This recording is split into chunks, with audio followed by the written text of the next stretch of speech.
आणि यानंतर आता मुंबईकरांसाठी महत्त्वाची बातमी आहे। मुंबईमध्ये एकूण 51 कबूतरखाने आहेत। त्यामध्ये मालाडमध्ये सर्वाधिक कबूतरखाने असल्याची माहिती आहे। मालाडमध्ये एकूण 10 कबूतरखाने आहेत। पालिकेच्या घनकचरा विभागाच्या आकडेवारीवरून ही बाब स्पष्ट झाली आहे। कबूतरखाना तातडीने पूर्णपणे बंद करा अशी स्थानिक रहिवाशांनी माहिती दिली आहे। दरम्यान विरोध करणाऱ्यांवर आता गुन्हा नोंदवा असं स्थानिक रहिवाशांचं म्हणणं आहे। दादरमध्ये स्थानिक रहिवाशांनी या संदर्भात मागणी केली आहे। कबुतरांच्या विष्ठेमुळे श्वसन आणि फुफ्फुसांचे आजार होण्याचाही धोका आहे। त्याच पार्श्वभूमीवर आता हालचाली सुरू झाल्या। मुंबईत विविध ठिकाणी 51 कबूतरखाने।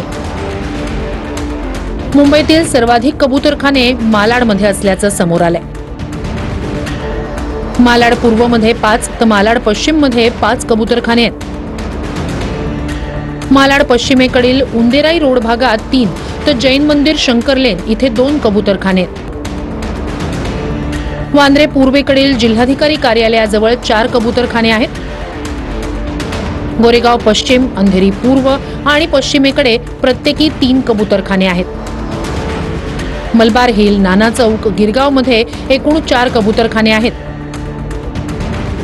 वरळी भागात 3 तर दादरमध्ये केवळ 1 कबूतरखाना आहे। कबुतरांच्या विष्ठेमुळे श्वसन आणि फुफ्फुसांचे आजार होण्याचा धोका असतो। मुंबईतील कबूतरखाने हटवण्याचे राज्य सरकारकडून मुंबई महापालिकेला निर्देश देण्यात आले।